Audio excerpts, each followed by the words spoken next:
All right. Welcome to Pro Football's first 50 years, where we take the past and we bring it back to life. Now, you can go online. I'm just talking strictly the first 50 years here. You can go back online, especially like in the 20s and even like in the 30s and all, and you can find, who won a game, obviously what the box score was, who scored a touchdown, who kicked the field goal. You can find maybe like the attendance. We obviously where the stadium the game was played at, maybe even the starting lineups for each team. But exactly what happened during the game? Well, thanks to old newspaper articles, we get to take a little bit of a deeper dive into each and every game during the first 50 years of professional football. So, just one little side note here. Ain't no fancy videos going on here, or nothing like that. All there is you and me for the next 30 to 60 minutes. If that's all right with you, let's get it on. And today's game is going to wrap up the exhibition season, first exhibition season for Vince Lombardi. That'd be the sixth game of the preseason game of the 19 for both these teams, the Steelers and the Green Bay Packers. And this game was played at Metropolitan Stadium in Bloomington, Minnesota, the former home of the Minnesota Vikings. However, the Minnesota Vikings were not part of the NFL back in 1959. They didn't come around from 1961. But September 20th, 1959, the Green Bay Packers and the Pittsburgh Steelers played a game in a neutral site. And it's going to be a little bit of a theme here because the Packers played 4 neutral site games, and the Pittsburgh Steelers played 5 neutral site games during the preseason or exhibitions, whatever you want to call it. So let's go over. Let's show you the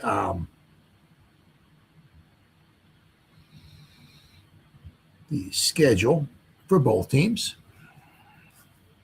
Now the Packers, obviously they were a laughing stock. In 1958, they were 110-1. Vince Lombardi comes in and turns them all around. They had a rather successful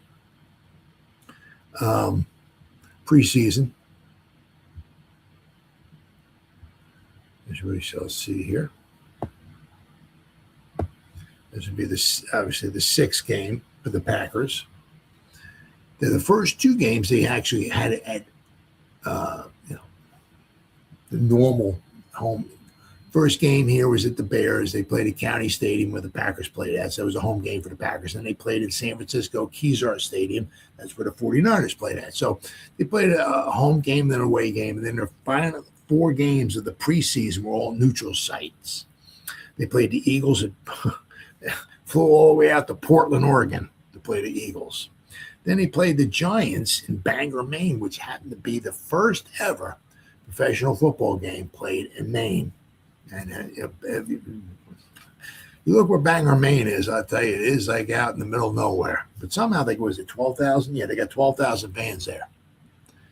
Then they played the Redskins the week prior to this in Winston-Salem, North Carolina, at Bowman Gray Stadium. And here, once again, they played the Steelers in Bloomington, Minnesota, at Metropolitan Stadium for 18,081 fans. Now, if we look at the Steelers here, most of their games, just as were with the Packers, were neutral site games during the preseason. The first game they played was against the Cleveland Browns. That was at home. They played at Forbes Field.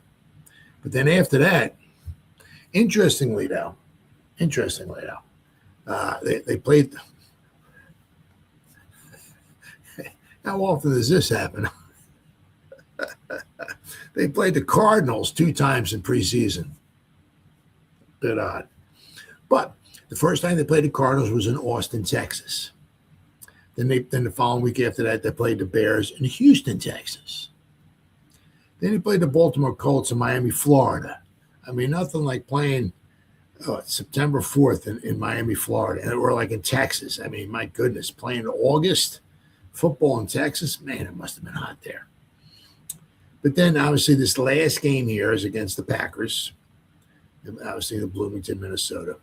But we look here, right? They played the Cardinals once again. Interestingly, though, where did they play him at? They played him at St. Louis at Busch Stadium, where little did they know that the following season, the Chicago Cardinals would become the St. Louis Cardinals, where they would play at Busch Stadium.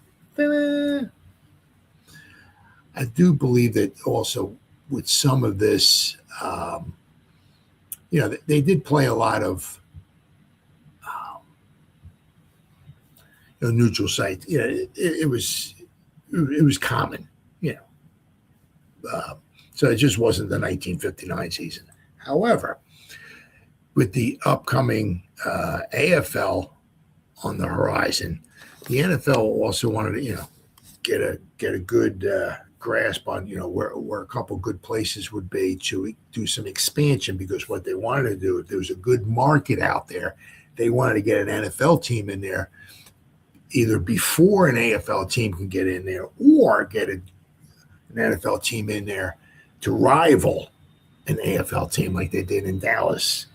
And the Dallas Texans, a.k.a. the Kansas City Chiefs, couldn't compete with the Dallas Cowboys, even though in 1960, that both the Dallas Texans popped up there in Dallas in 1960, and the Dallas Cowboys popped up in Dallas in 1960.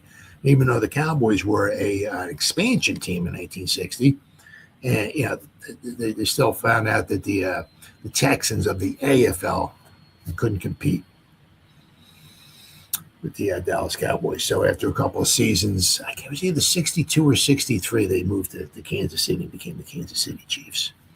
But that was one of the reasons also, especially in 1959, they wanted to find, where would be some good places to maybe do some expansion.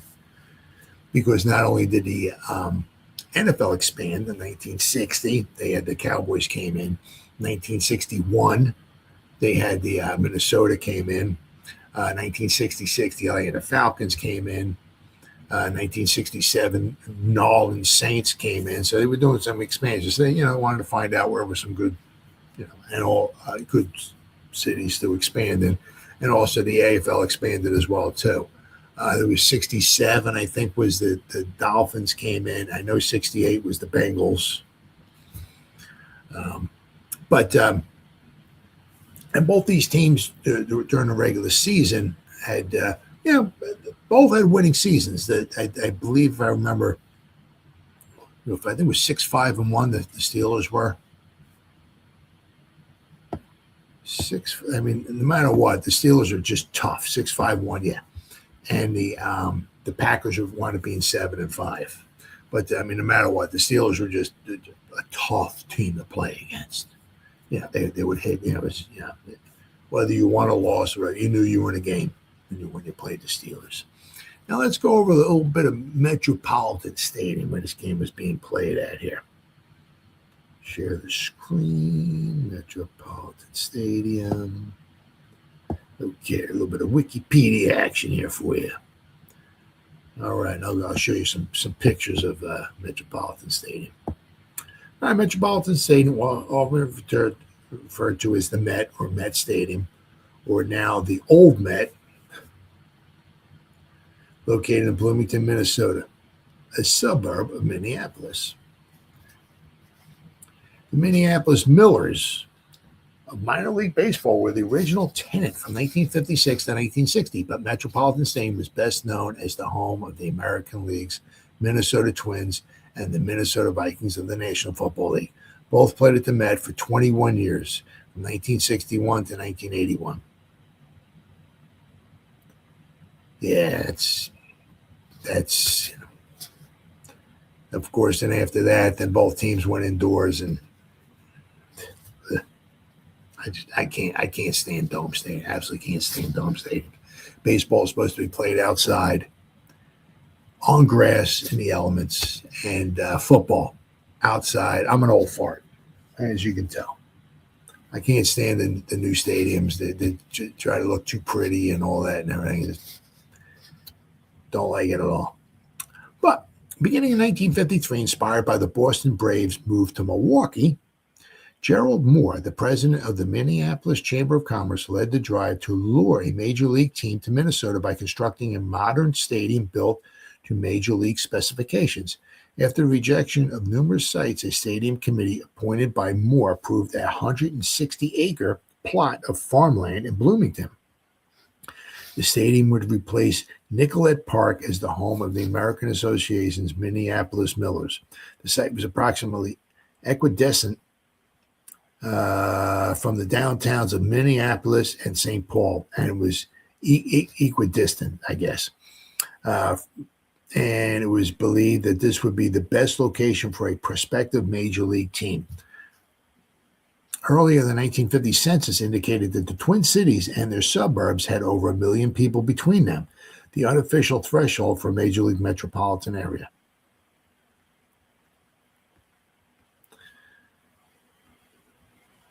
Baseball and American football. October 1960, Calvin Griffin announced that his Washington Senators would move to the Metropolitan Stadium as the Minnesota Twins.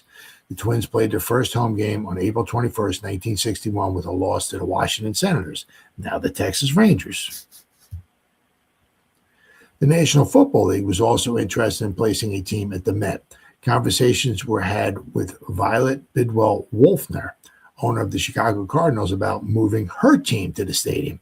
Cardinals moved 2 of their 1959 regular season home games against the Eagles and the Giants to Bloomington. A preseason football game was held each September at the Met for the first 5 years, from 1956 to 1960. And obviously, as we're here right here, September 20th, 1959, Green Bay and Pittsburgh.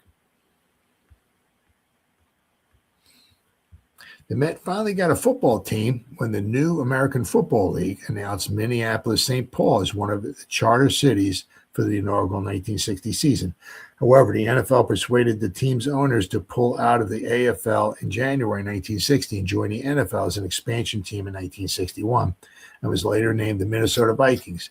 As it turned out, the year's delay worked to the Vikings' benefit.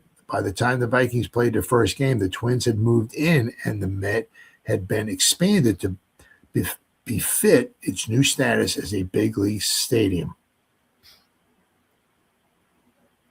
The Cardinals, after playing 2 games in Bloomington in 1959, announced in March of 1960 they were moving to St. Louis.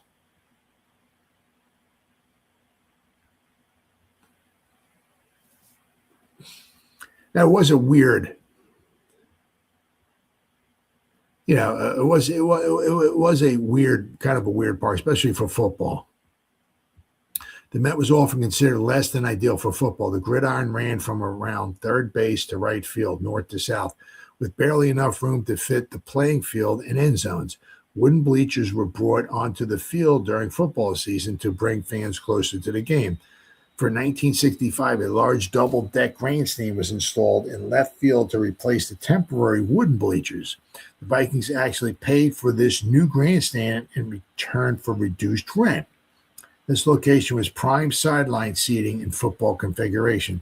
This left the Met with the unique configuration of a double deck in left field and bleachers behind third base. The left field grandstand was originally planned to be capable of sliding toward or away from the gridiron. The Met provided an overwhelming home field advantage for the Vikings late in the season and in the playoffs due to Minnesota's famously cold temperatures. The Vikings hosted 10 playoff games at the Met and won 7 of them.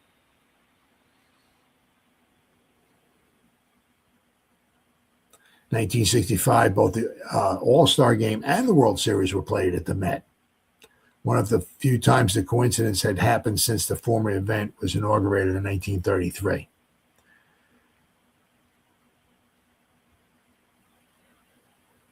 And there was obviously soccer was there. A lot of concerts were there. There was a lot of stuff going on there.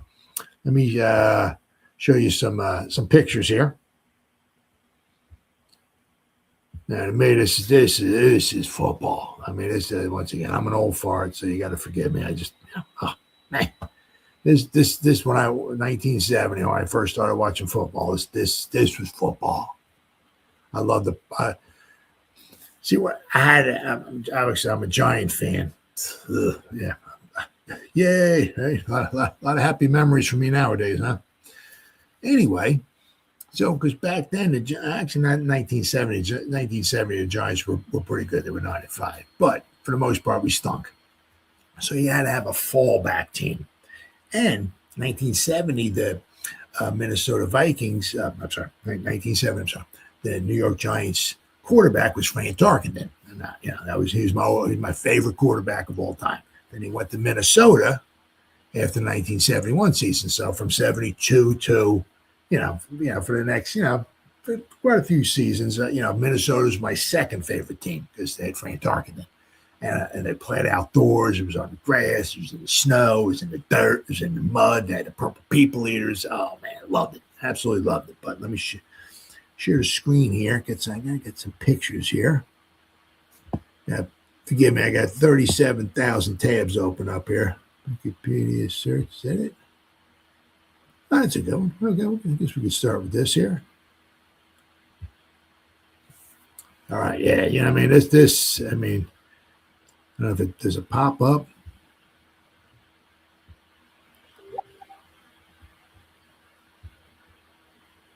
All right, let's see here. Okay, here we go. Yeah, see this? It's just weird. You get in the end zone, you got this right behind it, you got a double deck right here, then you got like nothing over here, then you got like a little bit of stands here. Then you got the big scoreboard here with lights, and a lot of times, like sometimes it would get really windy and stuff, and these lights would start moving. And you get the big scoreboard here. Just the field is just freaking frozen. Let me show you this. Where we at here? Is that it? Okay, let me get rid of that. Where we at here? Here you got this right here. This is after they were pulling it down. There's the scoreboard right there. There's the lights behind it. But this is when they were Metropolitan Stadium was abandoned. Here's a picture. There you go. Now it's very, very interesting, obviously, because both teams were on the same sideline. See, over here is like I guess these are just the photographers and everything were over here. Because you had a huge gap. This fans right here, and then you got a long, way till the football field. But see, both the teams were on the same sideline. So I guess like maybe the 50-yard line was the dividing line. I guess that made for some interesting conversations at times between both teams. Here we go. Same picture here. Yeah, but you see how far away these people are from the action over here. It's just a weird. Let's see, we got anything else here? Let's scroll on down here.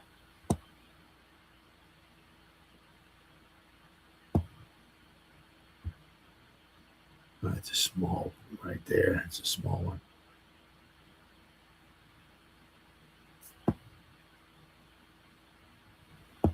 Yes, a little bit of aerial view here.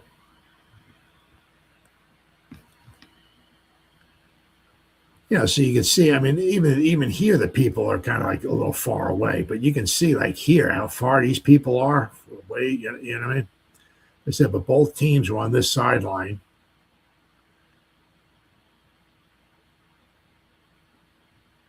That too. If you were up over here, you got a long way to go. But it was just a weird because you got like the stands here, and then all of a sudden it just stops right here, and then you got these stands right here. Then you got something over here, and there was a little something here, maybe a little something here. Then there's like a big gap over here. It was just weird, really, really weird. Let's see here, anything. Let's see, anything else? And there were some, just, obviously just some cold football games played there. The 69 championship game, just cold. They played a lot of the Vikings anyway. They played a lot of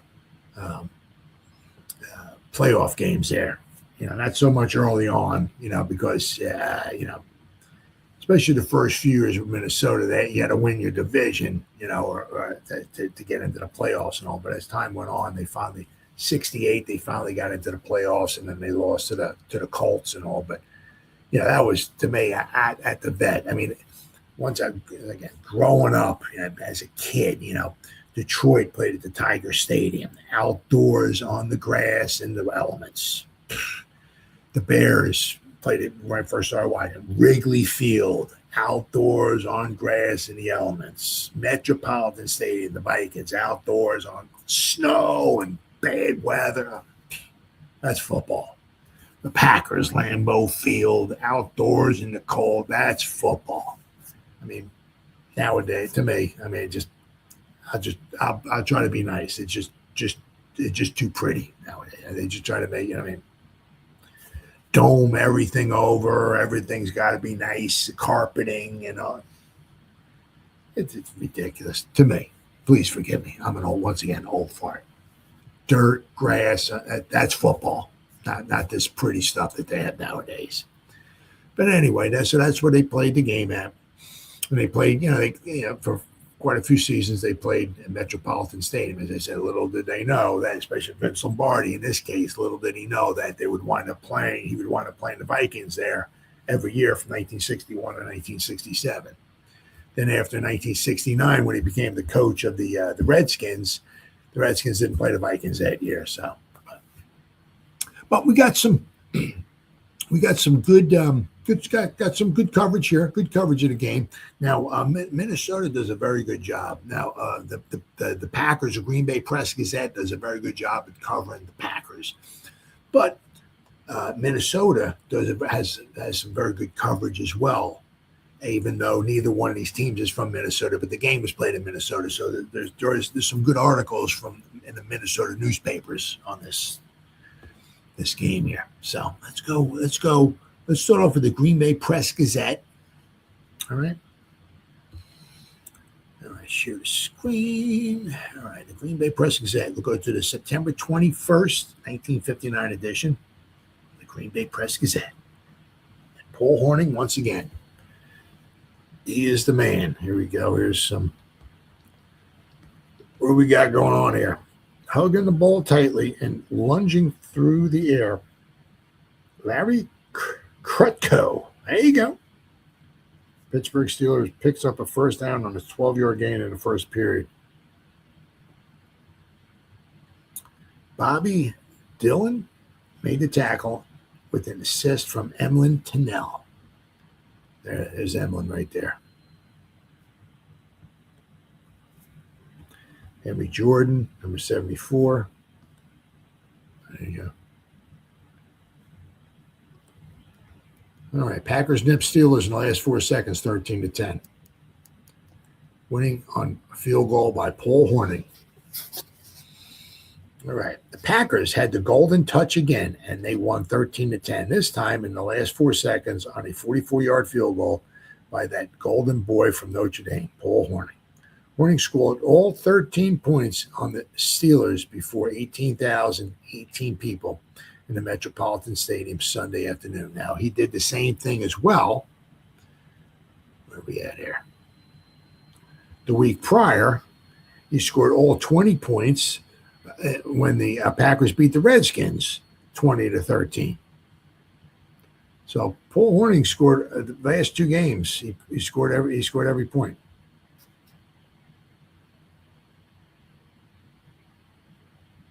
All right. He counted all 20 in the 20-13 victory over the Redskins a week ago, giving him 34 points in a row. Wow. He started the string on the extra point after the final touchdown in the 45-28 victory over the Eagles. They had records for non-league games. That scoring feat would have to go on page 1. Yeah, I have to say so. Thus, the Packers finished their non-league season with 4 victories and 6 trips to the post. They whipped the 49ers, Eagles, Redskins, and Steelers. They lost to the Bears and the Giants. In case you haven't heard, the Packers now sail into league action against the Big Bad Bears in Green Bay next Sunday. And spoiler alert, the Packers would come up with a rather big-time upset. The Bears lost to the Browns on a Lou Groza field goal in the last few seconds Saturday night. The Packers and Steelers horsed around for 3 quarters in a wicked defensive battle. Green Bay took a 3-0 lead on a 34-yard field goal by Horning in the second quarter. And that's the way it stood until the last period, when the two clubs counted 20 marks in 15 minutes of thrilling football. Here's how that fourth quarter scoring erupted. Tom Miner, with 1:48 gone, kicked a 15-yard field goal when the Steelers recovered Timmy Brown's fumble of a punt on the Packer 14. Packers drove 79 yards in 14 plays with Lamar McCann at quarterback to take a 10-3 lead on McCann's 4-yard touchdown pass to Horning and Paul's conversion at 9:46. The Steelers then moved 99 yards in 15 plays with Tom Tracy running 12 yards for the score and only 37 seconds left, tying the score. So with 37 seconds left to go, the Packers got the ball, and in 33 seconds, they managed to get into field goal range for Horning's game-winning field goal. A fine catch of a 17-yard McCann pass by Max McGee following recovery of the Steelers' onside kickoff, I guess, by Jerry Kramer. Onside kickoff by Jerry Kramer set up Horning's long field goal with 4 seconds left. The Bay's number 1 quarterback may have emerged from the game in the person of McCann. Not really, but who was on duty in the last half. Joe Francis worked the first quarter, and Bart Starr produced the 3-pointer in the second period. McCann completed 6 of 10 passes for 141 yards, while Francis and Starr had 1 completion apiece for a total of 14 stripes in the entire first half. Wow, that's some tough football to watch. They completed 2 passes for 14 yards. Wow. The Bay's rushing offense was held below 100 yards for the first time this season. Yeah, that's true because the Packers had done a very good job in preseason, even one time getting over 200 yards rushing. Another time they had 190 yards rushing. So their rushing was very good in this preseason. But this one game here, they were held below 100 yards. The tough Steeler defensive line wasn't about to be slit, although the Bay's protection for the passer was excellent. The two clubs were about even in total yardage, 253 yards for Pittsburgh and 247 yards for the Pack. One of the local highlights, and these fans sure backed the Pack with their applause, was the Bay's defense, because Pittsburgh quarterback Bobby Lane didn't have a rocking chair. He was dumped on 4 occasions, and his uniform was dirtied. The Steelers were limited to 69 yards rushing, 184 yards passing, and best of all, just 10 points. A new face, tackle Henry Jordan, who was obtained from the Browns, and a switch in position keyed the Bay defensive line. Dave Hanner was returned to right tackle and worked well next to his old partner, Nate Borden. Jordan and Quinlan, both ex-Browns, played the left side. This foursome, plus some good red dogging by linebackers Tom Bettis, Bill Forrester, some guy by the name of Ray Nitschke, and Dan Curry, kept Lane in hot water. He threw in too much of a hurry several times, and Bobby Dillon and Bob Freeman each intercepted passes. Emlyn Tunnell had one of Lane's passes in his hands, but it wouldn't stick. That's the second time this season that Emlyn Tunnell, in the preseason anyway, that Emlyn Tunnell had an interception in his hands and he lost control of it. Packers' TD drive removed some of the pressure off the defense. There were 4 big plays. First, McCann threw to Don McElhaney for 17 yards to the Bay 41. Next, McCann sneaked a half yard to give the Bays a, all right, so turn to page 19, column 2. All right, to give the Bays a, I'm going to come back to this. Okay, come back to this here. All right, Can't sneak a half yard to give the Bays a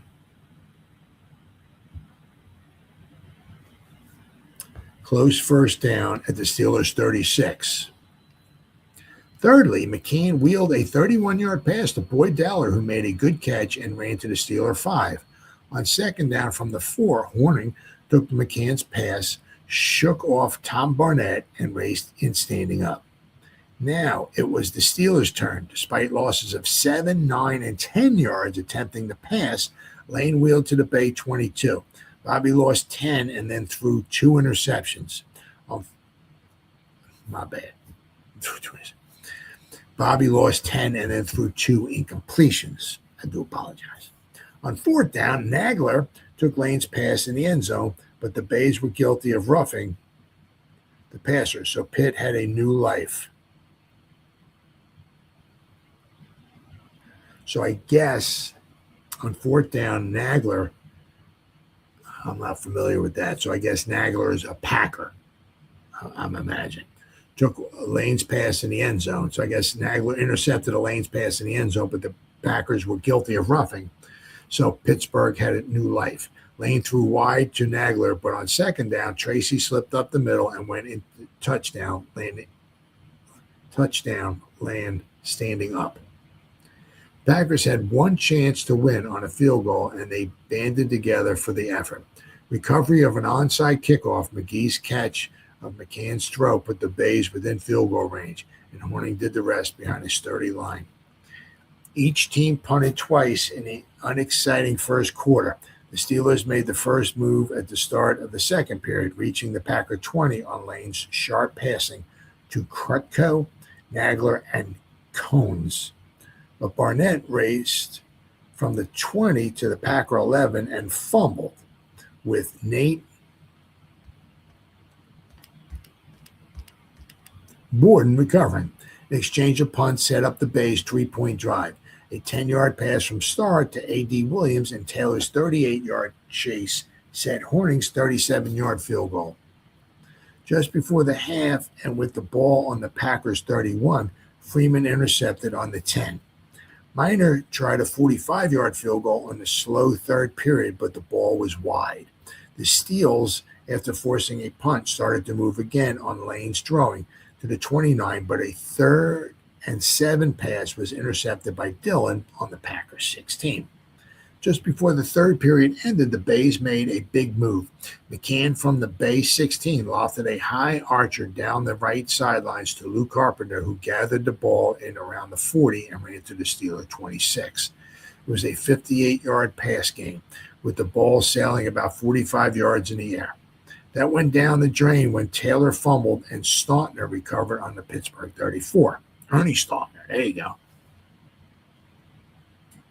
So in this one play, you had 2 Hall of Famers. Jim Taylor fumbled, and Ernie Staunton recovered. Then came the Steelers' stall. Fumble of a punt by Brown. Recovery by Frank Variacione. Variacione, maybe? On the Packers 14 on the first play of the fourth quarter, and that thrilling fourth period.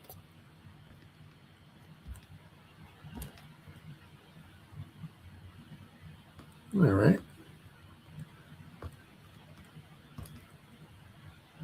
Okay, so let's go back here. All right, here we go. Packers improve, say Parker. Both look ahead. Quickies. The Packers are a greatly improved team over last year, said Steeler coach Buddy Parker after losing in the last 4 seconds to the Packers, 13-10. As for a comparison of the Packers with other teams the Steelers had played, Parker said they are all close, but the Bears gave us the most trouble. They just got ahead and blasted us. We got the impression Parker felt that the Bears were tougher than anybody in the Western Division. Packer coach Vince Lombardi said the Packers' non-league season was beyond all my expectations. He said he didn't figure to come out with a 4-2 record, but I'd gladly trade 06 now for a win over the Bears. Well, his wish will come true. Vince liked the Packers defense Sunday, and remember what I had said long ago. You've got to have defense to start with. The Bays were hitting hard, and they got a rush on the passer. The fourth quarter saved the annual non-league game here. The first three periods were drab by pro football standards. 20 points were scored in the last frame. Both teams were looking ahead to the league opener. They'll do it unconsciously, Lombardi said. The game was a rough soccer, and the big plays were never taken out of that proverbial bag of tricks. What's more, both teams scattered next Sunday's foes on television. Saturday night, that Bear Brown scorcher. Pitt apparently had special designs on a victory. Old pro Bobby Lane went the distance at quarterback. Now, I mean, that's just crazy. You got a Hall of Famer, starting quarterback, went the whole way in the final game of the preseason. It ain't never happening nowadays. The final game of preseason, hardly don't really see the starters, and much less you ain't seen a starter. You ain't seen Patrick Mahomes playing the whole game at quarterback in the last preseason. It's not happening. Oh, how times have changed. Pitt apparently added special designs on a victory. Old pro Bobby Lane went the distance at quarterback. The Steelers usually let Glenn Dawson play a quarter or so, where they had two Hall of Fame quarterbacks on their roster, and they didn't know it. Behind him catch. The Packers used everybody. Dave Smith and A.D. Williams started as advertised. Smith gained 7 yards in 2 trips. Williams caught one for 12 yards. Boyd Dowler got the acid test as a punter and an average 41 plus. Dowler made a fine behind him catch, behind the back maybe catch to set up the Bays' only touchdown. The Packers flew back to Milwaukee after the game via Northwest Airlines. Ooh. The team had today off at Oakton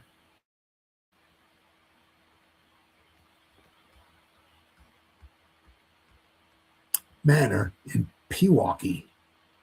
Not Milwaukee, but I guess Pewaukee. But the coaches were up to their necks in pictures.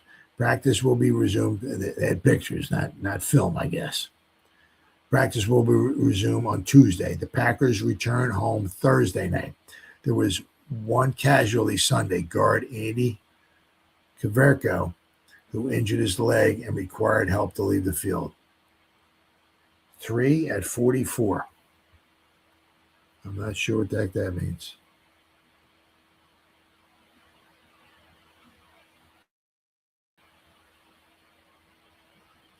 All right, let's see. But,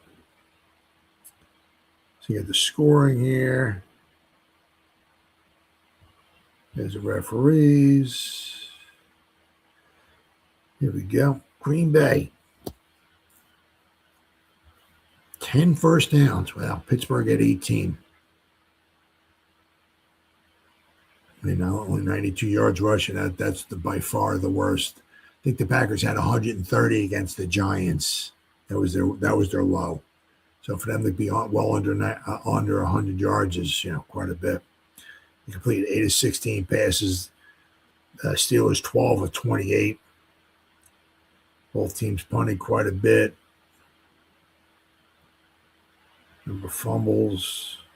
There we go, rushing here.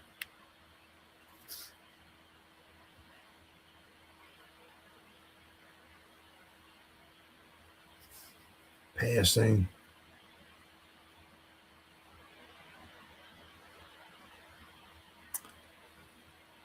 He attempted 4 passes, completed 1. Francis attempted 2 passes, completed 1. So they completed 2 out of 6 passes. The Packers in the first half. There's the receivers there, receptions. Now, one of the things was that the Packers had 4 quarterbacks. And after one of the games, I don't remember which one it was, Vince Lombardi's like, we're going to try to keep 3. We don't know who it's going to be, but we're going to have to get rid of one. Well, apparently they got rid of Babe Pirelli, cut by the Green Bay Packers at the National Football League earlier last week, was signed Saturday by the Ottawa Rough Riders Pirelli quarterbacked the Packers during the 52 to 53 and 57 to 58 seasons. So Babe Pirelli was the one to get the axe. All right, so that's that. All right, so now we got, what do we got here? Let's go to the Two Rivers Reporter. All right. Share the screen. Two Rivers Reporter.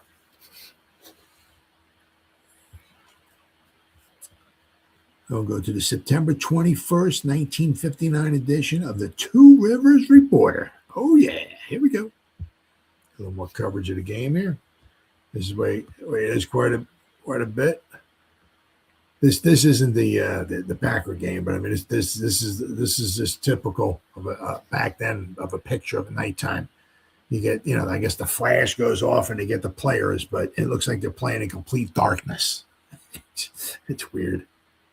But interestingly, though, these the two teams here, Chief halfback, I don't know what league this is, came pretty close to a touchdown as he lugged the ball 9 yards to the Raider 8-yard line. So whatever league this is, that's a Chief, and those are Raiders. It's not the AFL, but all right. So here we go. Horning stars as Packers whip Steelers in a 13-10 tilt. Now, when I think of whipping is you thrashing them, beating them. Beating them pretty bad. 13 to you win in the last 4. That's not whipping them. I mean, to me anyway. But these would be pretty much the final standings here. You see, the Cardinals actually played, 7 games. Everybody else played 6. Well, except for somebody else had to play 7. Yeah, okay, they played Detroit, I guess. So the Cardinals and Detroit, I haven't gone over those games yet for the 1959 season. But Detroit and the Cardinals, I guess they each played an extra game. You notice here the Giants were the only team to hold their opponents under 100 points, but they didn't score many points themselves either. Where the Bears scored almost 200 points. So the Cardinals played an extra game. But it really wouldn't matter. In the end, it really doesn't even matter. The Baltimore Colts were the cream of the crop. They would win their second consecutive NFL title. Paul Hornung's emergence as a toughened money player after 2 trying years of apprenticeship as the Green Bay Packers stir with visions of a football revival. For the second time in the exhibition season, the big blonde from Notre Dame delivered all of Green Bay's points in a 13-10 victory over the Pittsburgh Steelers here Sunday. The payoff was Hornung's second field goal of the game, a 44-yarder with 10 seconds to play. He gave the Packers a 4-2 exhibition mark under new coach Vince Lombardi heading into their National Football League opener against the Chicago Bears this week. Packers aroused. While exhibition victories are supposed to be pretty but unimportant, the Packers have reason to be aroused by Hornung's blossoming as a powerful offensive weapon. For 2 years, the Packers tried without much success to find a place to put Hornung in the precisely specialized business of pro football. He started at quarterback for Notre Dame, but quarterback newcomers rarely take the NFL by storm. His passing was fair, nothing more. He was a journeyman fullback for 2 years, but injuries slowed his development. Lombardi moved him to halfback this season, and there he apparently will stay. Hornung is a great kicker and has plenty of other offensive talents to go with it, said one close to the Packers. But he had injury trouble, and there were times when he didn't seem to look on pro ball with that life and death attitude some other players have. But he's really come around this year. Boats, field goal. Boats. Interesting. Hornung booted a 34-yard field goal in the second period and snared a 5-yard pass from Lamar McCann for a fourth period touchdown. Now, in the other article, he said he grabbed a 4-yard pass. But it is what it is. McCann for a fourth period touchdown that moved Green Bay in front after Tom Miner kicked a 15-yard field goal for the Steelers. Hornung also kicked the extra point. A 99-yard drive in which Bobby Lane completed 4 passes boosted the Steelers into a tie with 21 seconds left. There it says 21 seconds left. The other one said 37 seconds left. Go figure. Tom Tracy scoring from the 12 and Minor converting. A pass seconds later put the Packers in position for Horning's kick. A crowd of 18,081 watched the annual Catholic Charities game at Metropolitan Stadium. And once again, here you go. You got the stats. Packers 8-16, 21-28 for the Steelers. Might be it. Doesn't look like there was any pictures.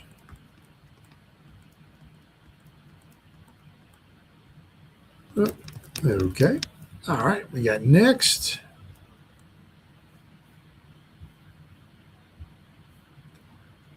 All right. Next, we're going to go to the Star Tribune, which is another Minnesota paper. All right. Share screen. Star Tribune. We're going to go to the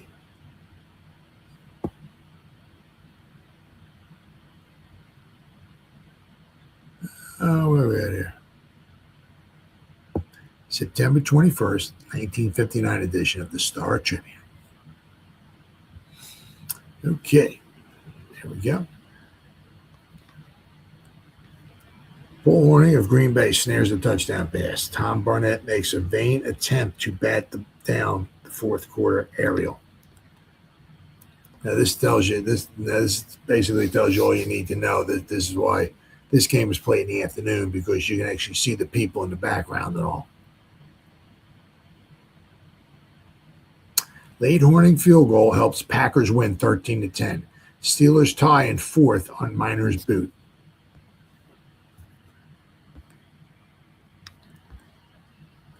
Halfback Paul Hornung kicked a 44-yard field goal with 4 seconds remaining, and his Green Bay Packers left Metropolitan Stadium Sunday with a 13-10 victory over the Pittsburgh Steelers. The game, another in the series of the annual Catholic Welfare Games, was watched by 18,018 fans who saw tension mount from a tightly defensive first half to a spectacular finish in 44 seconds of the final drama. It was 3-0 for the Packers on Hornung's 34-yard field goal at the end of the first half. It remained so through the third quarter, but Pittsburgh's Tom Minor tied it up early in the fourth period with a 14-yard field goal.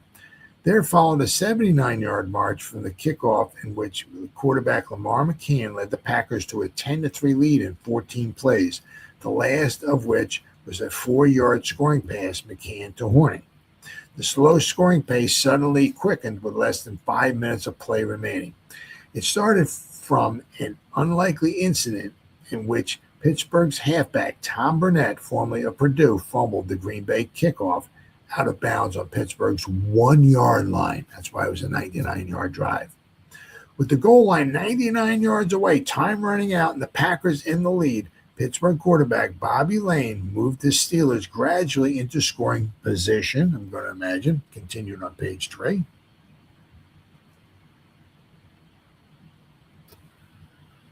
Okay, I'm going to read this.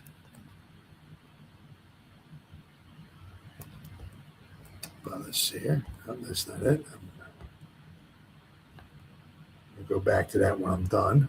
There we go.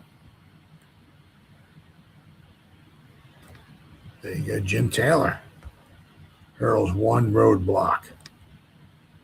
What we got here? Jim Taylor then just went when he thinks he's open.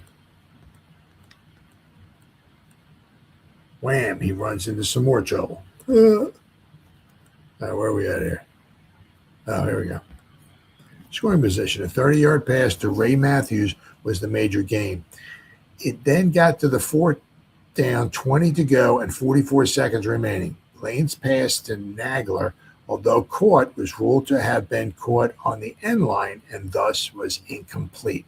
However, the Steelers got a reprieve when Green Bay was penalized for roughness. It was first down on the 10-yard line after a pass failed. So let's see here. So we got Ray Matthews was a major game. They got fourth down to Nagler, although caught was ruled to have been caught on the end line and thus incomplete. Okay. Gotcha. All right. After a pass failed, Lane called halfback Tom Tracy on a draw play, and he drove over his right guard for the tying touchdown. 21 seconds remaining to play to score at 10-10. When Green Bay batted a fumbled onside kickoff out of bounds in midfield, McCann's pass to Max McGee made a first down on the Steelers 37. With timeout and 4 seconds remaining, Horning sent his place kick from the 44-yard line just inside the upright. There was just time for Dame Derby to make a spectacular but futile return of the Green Bay kickoff when the gun sounded. Horning accounted for all Packers scores with his touchdown, his extra point placement, and his 2 field goals.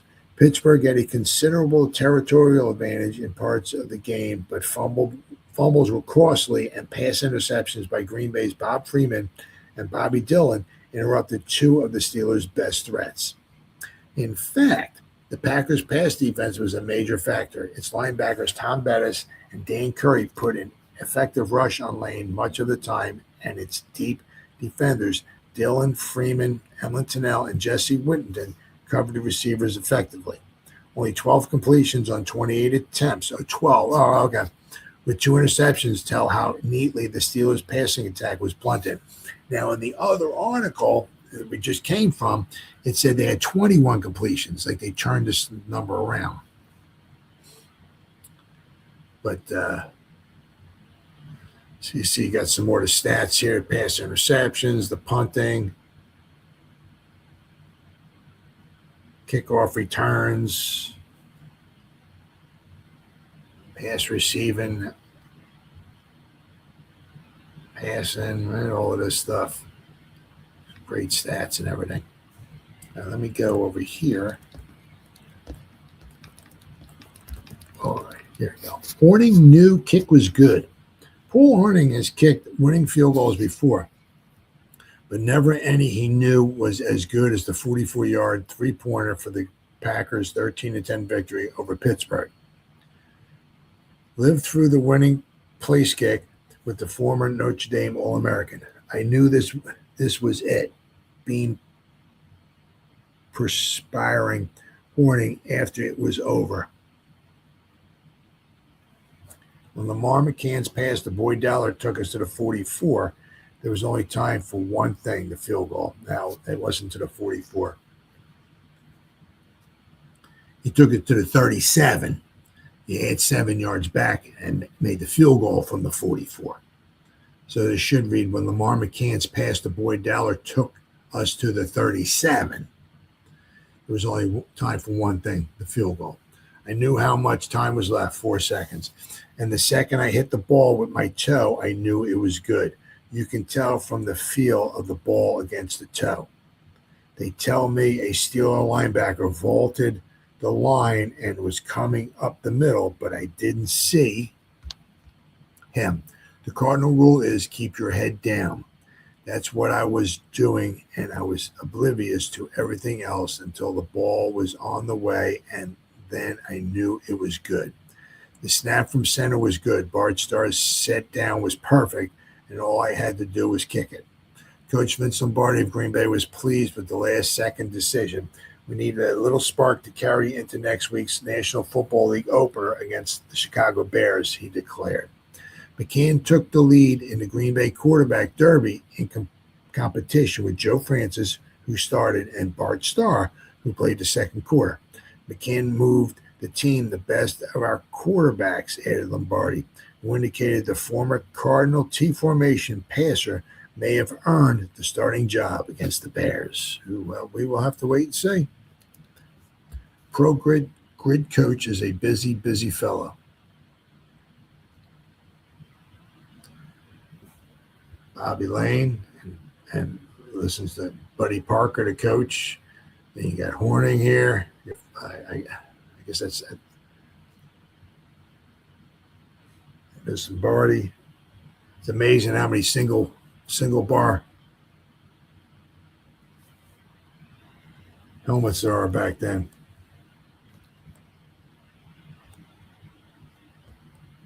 There we go.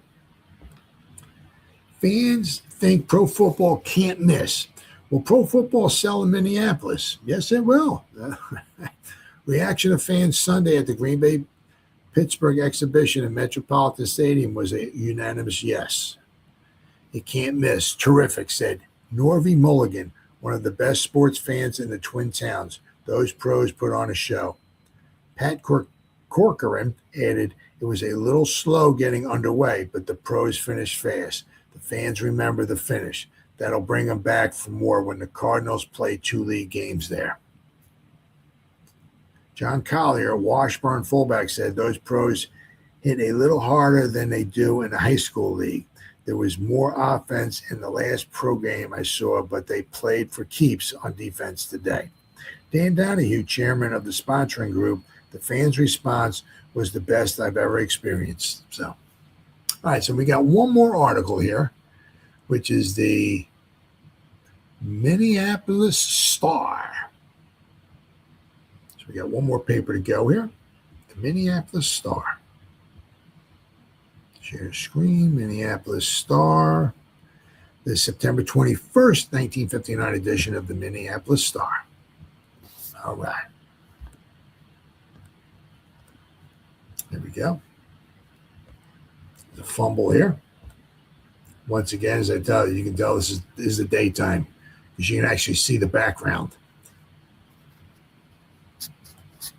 This was one of the earliest crucial points in Pittsburgh-Green Bay game at Metropolitan Stadium Sunday. The Steelers had been on the march and were threatening when John Barnett fumbled in scoring territory. The ball rolled toward the goal. The Packers' Nate Borden, number 87, is about to recover.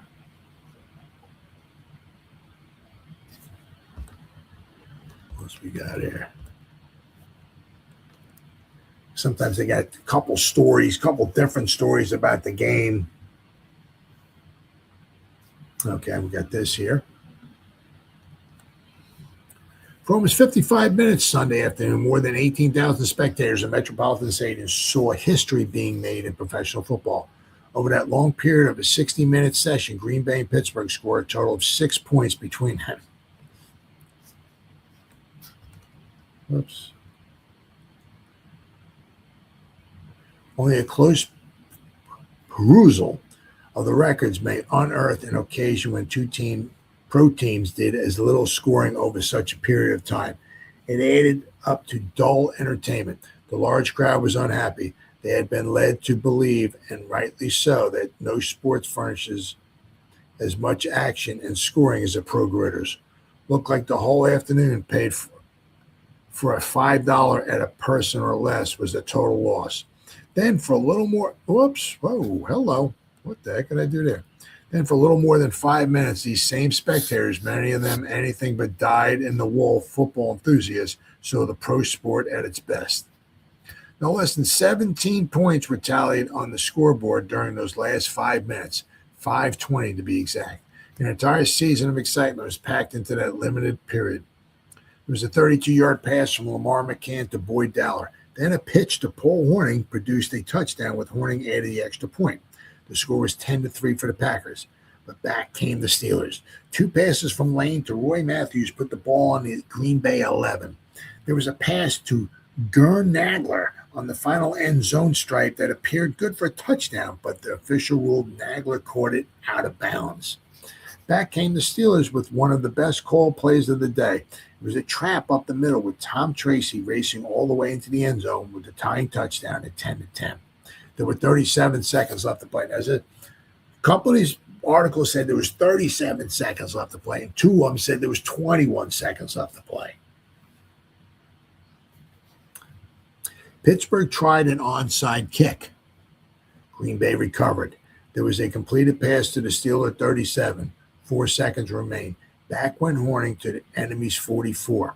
With the wind at his back, he booted the field goal. The Packers were ahead 13-10. The game was over. That was professional football at its best. Into 5 minutes were woven all the excitement that one could ask of two gridiron machines.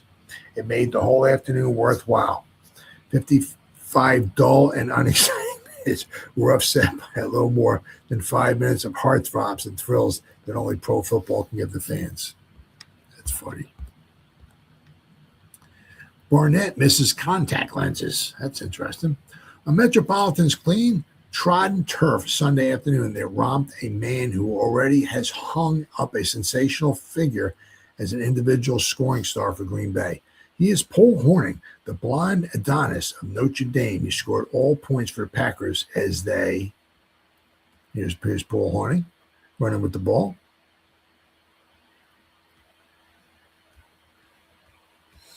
As they defeated Pittsburgh 13-10 before 18,018 fans. A week ago, the Packers defeated Washington 20-13. The 20 points were scored by Hornung.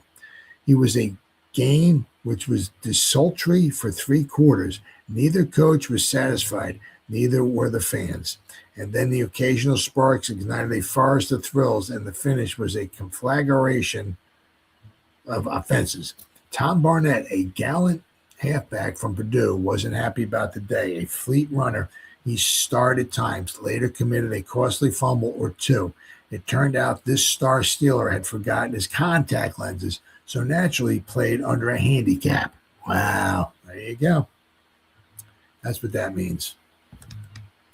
Barnett misses contact lenses. Wow. Coach Vince Lombardi, beaming in the dressing room, said, "Of course it wasn't so good at the start, but everybody is looking ahead to the opening of the regular season. You do things you wouldn't do otherwise.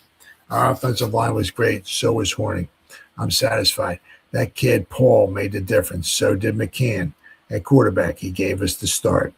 The fans sat in wonderment as pass after pass from the superb Bobby Lane was broken up, intercepted, or missed the mark. Commenting on this, Steeler coach Buddy Parker explained, "You can't do it without any ends. Gern Nagler and Darrell Brewster are going to help, and we finally got started, but we aren't ready yet."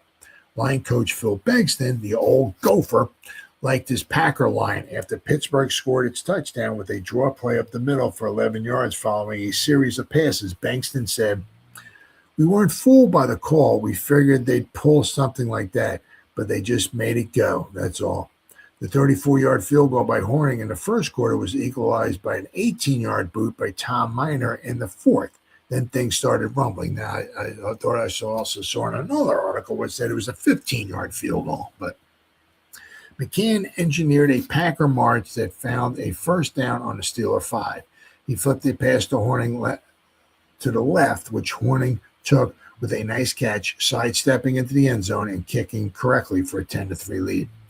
The Steelers fumbled the kickoff, so they had to start from the cozy confines of their own 1-yard line. Lane completed 6 out of 8 passes. Tom Tracy did some good running, but Lane's streak ran out, and it was 4th and 20. A pass to Nagler was just beyond the end line, and Green Bay whooped it up, but roughing the passer was called. It was first down on the Packer 11. An incomplete pass, and boom, Tracy went over on the draw. There was 21 seconds left to go. Green Bay received McCann's pass. Green Bay received. McCann passed to Max McGee on the Steeler 37, and Hornung took his $1 million toe back to the 44 and sent one right through. After he said modestly, "This team is many, many % better than last year." Well, coaching. Coaching will do it. Baseball standings. We got anything else here? Any other stories here? Nope.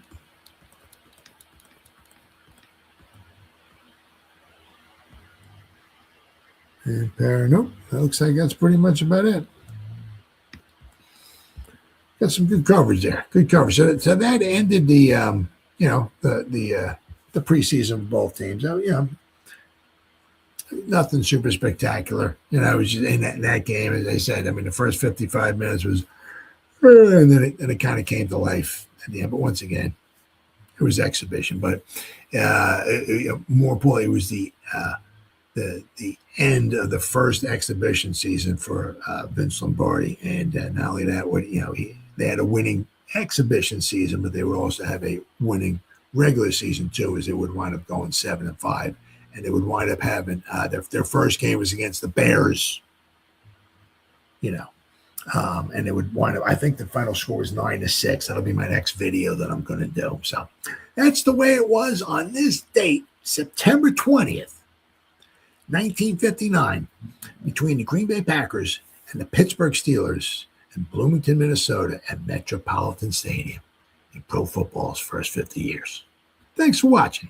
I'll see you next time.